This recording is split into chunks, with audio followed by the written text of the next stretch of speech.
So basically what we're doing here is you've got these two pipes here. This is a fuel filter here. So these are your two pipes. That's your main feed in, and this is your return here. So the return just goes from there and along under and back to the tank. And this one is the main one that we need to rotate. So if we take this one off first.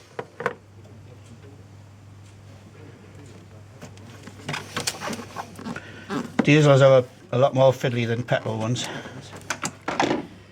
So same type of connections as before. It just goes on like that, and then so you have the two pipes. So that's your feed and that's your return, and those two connect to the machine, which I'll show you in a minute. Now with the other two pipes that have come off, you have that one. So and then you have your other pipe, this one here. What you do is you put them into a loop so that the fuel goes from the tank and back to the tank. So you don't have to disconnect any pumps or anything like that. You can't. It's not like the petrol where you can just stop it from happening. It actually has to go round and round because it'll have a pump in the tank. So I just need to find some bits for that. So you have a connector which is similar to what was on the tank. So that one goes into there like that. That's that one like that. Then you have a connector which is similar to what was on the top. Right.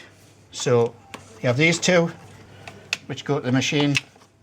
These two here you just loop out with this.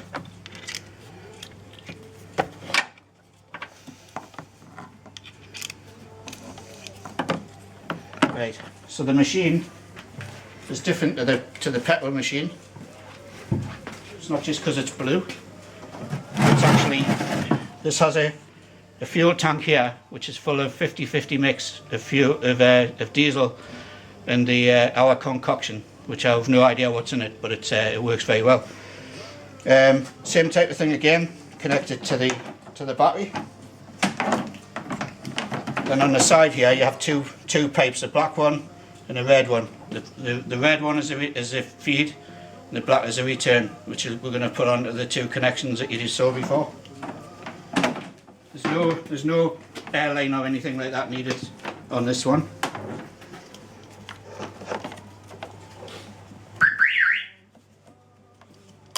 So basically what that's telling you is that you've got the leads the right way around.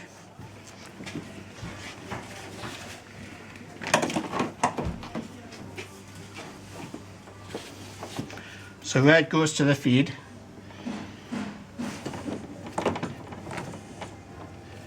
and this one's a return. So I know that because of the connections that are on, because that one's got the push-on connection, then it's the push-on connection there, which is a return. So red and black. And basically what you do now is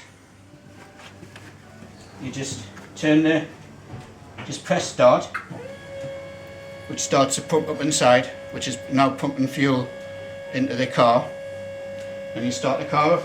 That's a good sign when it starts. It means we've got the right way around. This is a 15 minutes you do. So it starts off like that. I also start my stopwatch as well. When it gets to 15 minutes, it'll beep at me to tell me that it's got to go then onto what's called soak. So you do 15 minutes soak as well.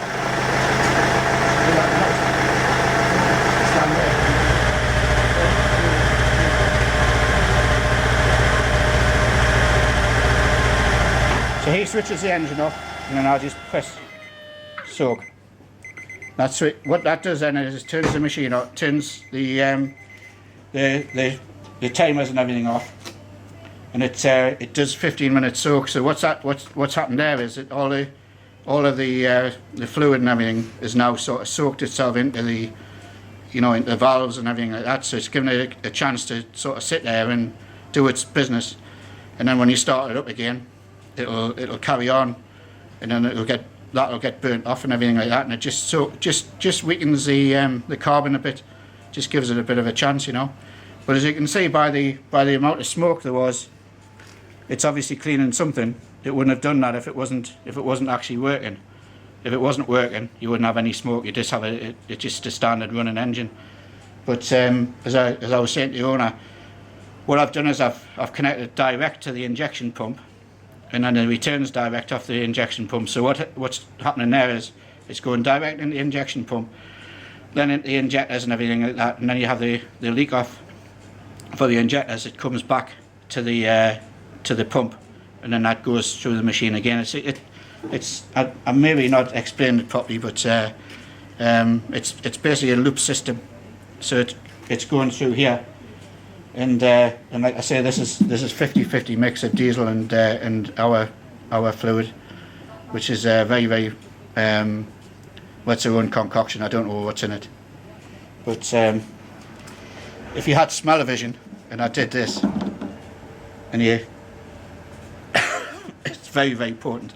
It's a sort of it smells like brasso, you know. It's that type of it'll be probably a mixture of ammonia and something else. I don't know exactly what it is, but all I know is that it works.